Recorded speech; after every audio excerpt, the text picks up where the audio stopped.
আজি আন এটি কবিতা পাঠ কৰিবলৈ ওলাইছোঁ। কবিতাৰ শিৰোনাম জীৱন যোদ্ধা। কবি প্ৰাণজিৎ দাস, বাক্সা। জীৱন যোদ্ধা। আই দিয়া শিক্ষাৰে শিক্ষিত হৈ নিজৰ ভৰিত থিয় দিবলৈ শিকিছোঁ।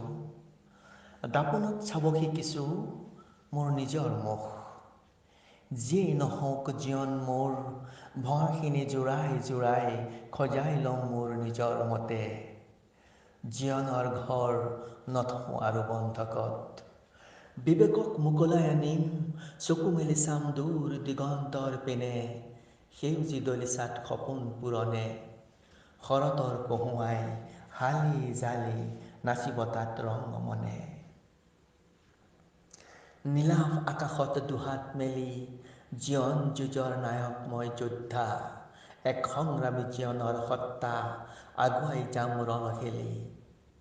নিজৰ দুহাতেৰে সাজিম মোৰ হেঁপাহৰ সন্মুখৰ বাট। বহু বছৰ টোপনি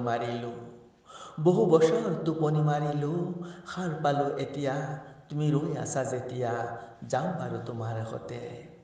ৰামধেনুৰ ৰং ছটিয়াই প্ৰেম ভৰা দিক চৌবাতে। ৰামধেনুৰ ৰং ছটিয়াই প্ৰেম ভৰা দিক চৌবাতে। ধন্যবাদ।